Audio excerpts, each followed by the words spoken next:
சென்னை பாடியில் Taurus lorry மோதியதில் இருசக்கர வாகனத்தில் கணவருடன் சென்ற பெண்ணும் குழந்தையும் உயிரிழந்தனர்.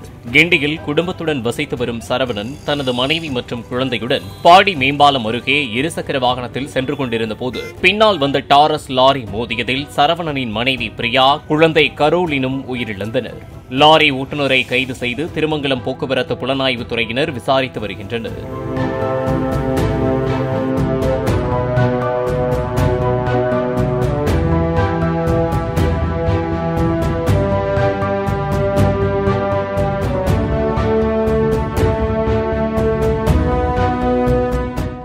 பிளே ஸ்டோர் மற்றும் ஆப் ஸ்டோரில் இருந்து பாலிமர் செயலியை QR கோடு மூலம் பதிவிறக்கம் செய்யுங்கள். செய்திகளை உடனுக்குடன் பெறுங்கள்.